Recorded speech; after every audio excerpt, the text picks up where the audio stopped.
This is how authentic I'm going to be live. Who won the skills challenge? I believe it was Sabonis. Woo. I d- Yay. Like this, the, that's my mood for this whole shindig of an all-star situation. I mean, the skills challenge has never really been that much of an entertaining game for me, to be honest. That's always been kind of a less out of a dud, like a warm-up kind of for the three-point shootout. And obviously the thing I enjoy, along with a lot of other people and yourself included, being the dunk contest. Steph breaking the three-point shootout record in the first round. Shocker. He's not like the greatest shooter of all time. Wow. And then obviously the dunk contest. I don't even know the kid's name, the guy that won from Portland in That his failed attempt to kiss the rim, failed and then ended up winning it anyway. So we had a two-way player in Cautious Stanley, Obi Toppin, a rookie, and then we had this kid from Portland. Three players. No one knows who the hell they are. I only know Cautious because, or Cautious, however you pronounce his name, because he played at Duke and because he made some clutch shots against UNC in his matchups the previous year. And obviously, I barely know Obi because most of my timeline on Twitter and Instagram are Knick fans. So, of course, I got Knick stuff all over the place. But other than that, we're talking about probably one of the worst all-star festivities in history. COVID aside, audience aside, performance just it wasn't anything big. The game itself, I didn't even watch it. I'm not gonna lie to you. I saw highlights. I saw, little tidbits of like live streams of people watching it, and like I mean, barely anybody, but scrolling through Instagram and Twitter of some people putting up some things. But first off, the game ended in three quarters because they hit the point cap of 170 points. I think that needs to go away. Like I was all for it last year in terms of the 2 and the 24, and then the charity and the winner and Gianna and Kobe. RIP to them both. But like this process going forward is absolutely ridiculous. We're talking about we're at a point now where NBA offenses are at the highest peak that they've ever been, and we got Damian Lillard and Steph pulling from fucking half court every other shot and making like 30% or 40% of those shots. You're mhm. telling me that these games aren't going to end relatively quickly? 170 points in three quarters? Come on, man. I think it was I four. think I it's think ridiculous. it was four. I thought it ended before the fourth because I thought somebody said that if it ended before the fourth, that there was an extra payout. Like there was more money donated or something like that. I could be wrong, but I could have No, swore I heard that. it was in four quarters. Once it got to the fourth quarter, the number to hit was 170 So because there's no way that the that LeBron's team scored 70 points in the third quarter. There's no way. They scored 100 in the first half. Okay, we know some NFL. We know some NBA teams that put up like 55 points in a quarter, like historic quarters. You're telling me you don't think it's possible for a star-studded blowout team that was Team LeBron to put 70 with no defense? I'm just basing it off the first half. The first half, the team LeBron scored 100 points, but And you don't think with Lillard and Curry but pulling? but they scored 40, like they scored like 40, 45 in the first quarter, and then they scored like, oh God, like damn near, Yeah.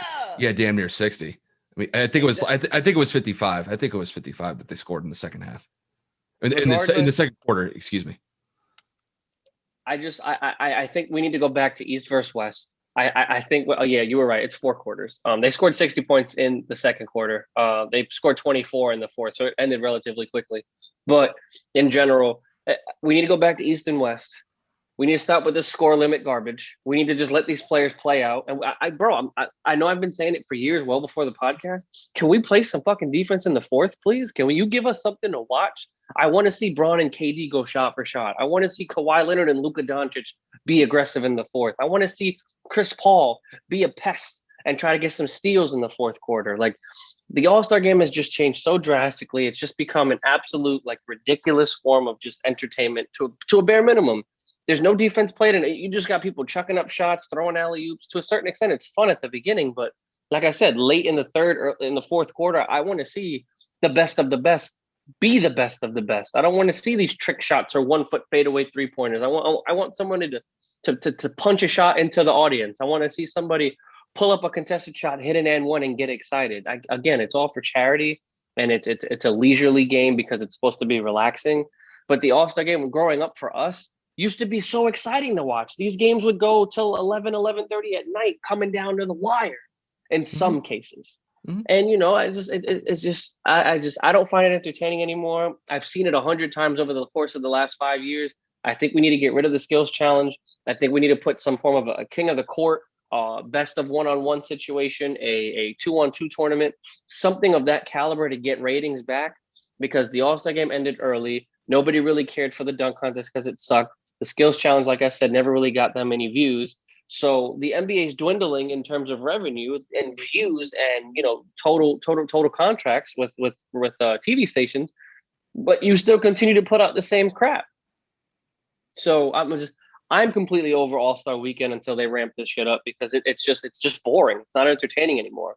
I used to get excited for the dunk contest growing up, but now it's like it's people doing the same shit, or it's people that just don't want to partake. We talked about it a couple of days ago, if not yesterday.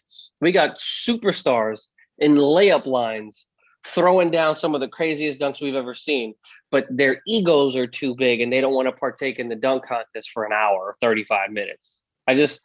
I don't know. I think it's stupid, and I think we need to change the whole process, man. Adam Silver and the NBA, officials and executives need to rethink this, because if this happens again next year, the NBA is going to be in big trouble. I'll give the NBA just a little bit of credit for being able to hold the All-Star game weekend this year, just because that had been in question. Okay. Just to kind of get the positives out of the way, because listen, I'm going to be 100% honest with you guys. I watched the first half of the All-Star game. I watched the dunk contest after that. And mind you, I was watching the game on my laptop. And after the dunk contest ended, when Anthony, the guy from Portland, won, Anthony, I fell asleep. Because it was boring. It was basically what you saw last night was just a charity game. It's not an All-Star game. It's just a charity game with just glorified superstars out there going out there at 75%. There's no intensity. Not even. There's no hustle. Even. It's just it's a casual jog. And basically those guys are just going out there for charity, for their own charities. I think Team LeBron had their own charity had they won in any of the quarters that they played. Team Durant was the same thing. But it's not that fun anymore. It's gotten stale. It's gotten to the point where it's just archaic. And they, like you said, they need to revamp, I think, certain aspects of the All-Star, not just the All-Star game itself, but the entire weekend. I think having like a one-on-one contest or maybe like a 2v2 contest would at least switch some things up a little bit, just to kind of make it a little bit more enticing. But I don't see really anything changing in the near future when it comes to these All-Star game festivities. I'm going to be 100% honest with you guys. I know the All-Star game and the All-Star skills challenge, the 3-point contest, that was all going on this weekend. To be honest with you guys, I could care less about that stuff, just because it's the same thing over and over again. And it's all followed up at the end by an All-Star game where there's no intensity in those games. I mean, outside of last year, that was the only game that I can vividly remember where there was actual defense being played in the game at the end when it mattered. But before then, people were having issues with the All-Star break then.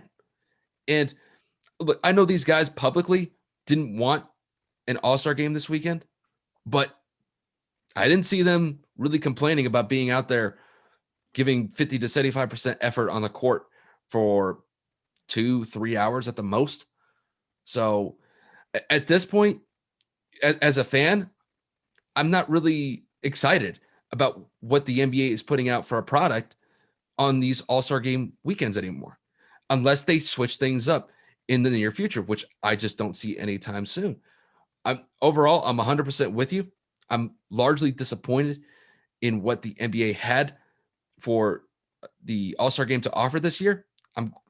I will say this, just to be somewhat positive, I'm glad that they were able to hold something, but what they put out there, I don't think it was worth it.